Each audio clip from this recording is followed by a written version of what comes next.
Well, it's a nice Sunday afternoon out.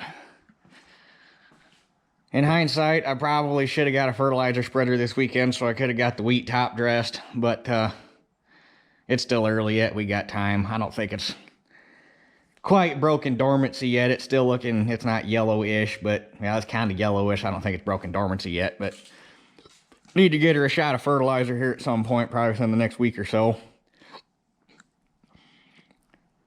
And I just got that white ran back down to the farm this morning, so that's done and out of the way. You guys saw that. Probably by this time you will have seen it yesterday. By the time I get this video up. So, I'm going to spend the rest of the afternoon. I got to get the shuffle done so that we can get the priority tractors over here where I can actually get at them and use them. The T is going to go over where the 1955 is sitting next to Dad's grain truck. That way it's out of the way. We don't got to worry about moving it or working around it. As much as I'd like to have the get through the bottom end of this thing and have it so to use this summer, just trying to get up a barn and everything else I got to spend money on, probably not going to happen. I love 310s. They're a great motor once you get them where they're reliable. But the best way that I can describe it to make people understand that don't know the 310, it's like a 6.0 Ford. You can make a motor out of them and they'll be really good motors once you're prepared to spend between $5 and $6 grand to get them there. So the head on this thing's been done. The head and the injectors are all new, but I still need to go through the bottom end, get the block deck so it'll quit popping head gaskets. The injection pump has not been done. I need to get the pump done because every once in a while it starts to flutter, and I think the flex ring is getting weak in it. Because it's still got a Rusa Master tag. And the vast majority of places that rebuild these pumps, when they rebuild them, they tag them as a Stanadine, since Stanadine bought out Rusa Master. But when I have them do this, I'm going to tell them leave the Rusa Master tag so it looks right. But yeah, I'm probably going to have at least $3,500 best case scenario in the bottom end, plus probably another $6 to go through the pump. So probably somewhere between $3,500 and $4,500 to do the bottom end on this thing. And I don't know if I have it out. I might as well go through the 3-speed because that hasn't been done yet. So there's at least another $1,200 best case scenario. So it's probably like at least $5 grand right here, because I only want to have to pull that motor one more time. So if I'm going to pull the motor, I might as well do the 3-speed. So this is probably going to be a next winter project. But anyway, you're going to get some cold starts because people like cold starts, although I don't fully understand the fad, because cold starts are, well, it's not actually that cold. It's 45 degrees, but I don't know. I don't get cold starts. I did one time to prove a point because we were having fun, but I just, But anyway, got to get Dad's grain truck out. Got to get 1600 out of the way. Got to get the 1955 out. Got to get this thing out, although I don't want to run it that long because I don't know how much coolant's in there because I can't see it anymore. I did run it once this winter just to make sure there was no water in the cylinder, so it has been started since I parked it last fall. Super 55 ain't been started in a while. And I've already got the 1800. I've washed the snow blower so that we can get it put away, because I'm pretty sure we're past the point of having enough snow to where it warrant having the blower out, so that's good to go. So we're gonna have the 1955, the 1800, and for now the Super 55 over here, although eventually the Super 55 will go up where my 66 is, and my 66 will come down here, so that we got all the users for spring lined up here. So anyway, that's the plan. Hey, let's see how well the 065 starts. Another one that I can't run that well. I can run it fairly decent because it's got coolant in it, but by the time we got done with harvest and Dad finally got all the parts around because Napa kept ordering the wrong shit. Sorry, my phone keeps going off. I'm texting Jason from Big Tractor Power. Haven't talked to him in a while. Anyway, where was I at? Oh yeah, by the time we got all the parts around to do the water pump on this thing, it was too damn cold to work on it because My truck will fit up in the garage, but this one won't because this truck is like 2 or 3 feet longer. So it'll go through the door, but you can't get the door shut.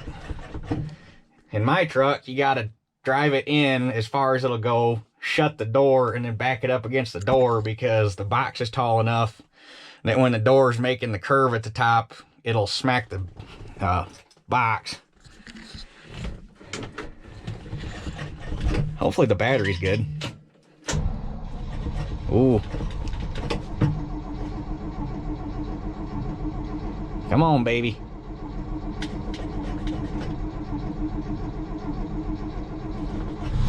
Oh, yeah. Oh, damn it.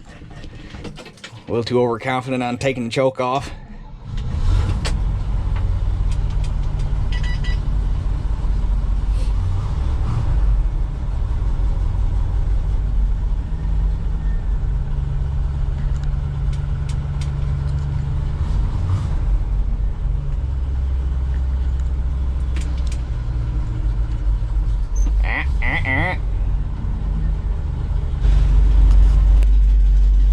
This thing will start just fine. I had it.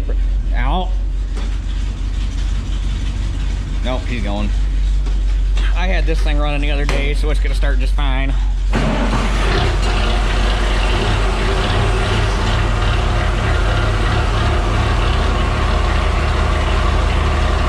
that's what an up to snuff 310 is going to start like, no matter what temperature it is.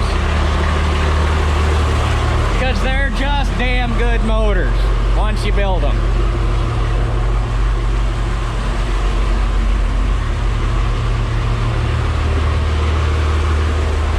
Then you got this cold-blooded thing.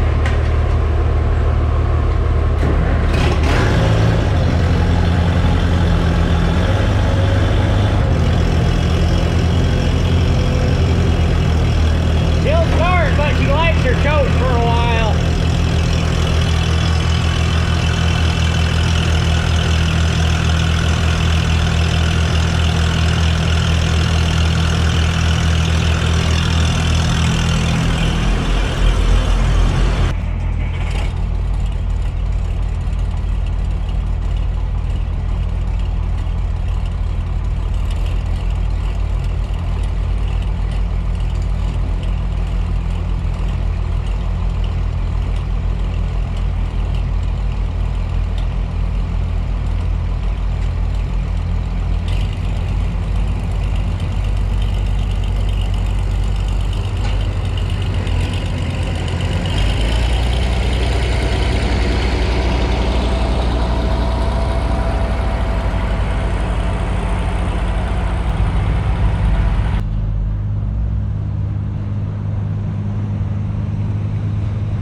Well, now we need to see if these two will start. Super 55 ought to start. I don't know about the T, because it's been, like I say, I have started it this winter, but it's been a while ago, and I'm hoping the batteries aren't dead. They shouldn't be, but, you know, you never know.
fits, it ships for a low flat rate. I had video of pulling it in here, but I didn't realize that my camera screwed up and it wasn't actually recording. We're a little long, but I think it'll be all right. I don't think it was too much. I don't think that's too much different than where the 55 was sitting. At least according to where the nose ended up, it's actually a little further forward. But this thing will probably be out at least one more time this summer, because I'd like to get the tires unloaded and get the Firestones put on it, just so I don't gotta worry, because that's a little scary. So anyway, I'm going to do some sweeping, and then we'll put everything back where it belongs, I guess.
And there we go.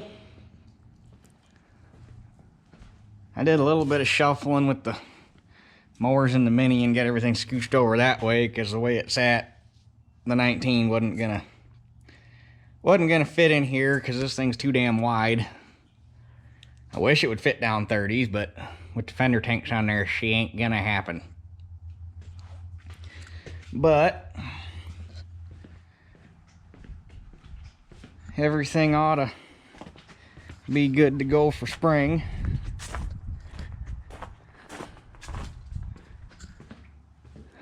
Like I say, this thing will get back out as long as everything works right.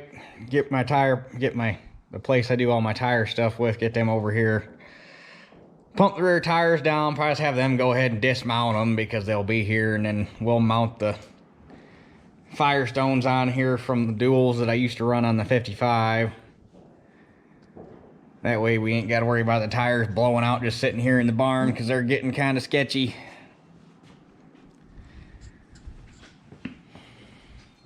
But anywho,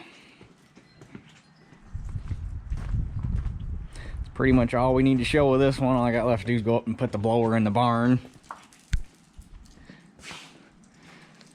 which is going to be a job in itself, because I'm pretty sure the batteries in the 1-ton are still dead. So, gonna be fun. But anyway, I guess that's it for this one. We'll catch you guys on the next one.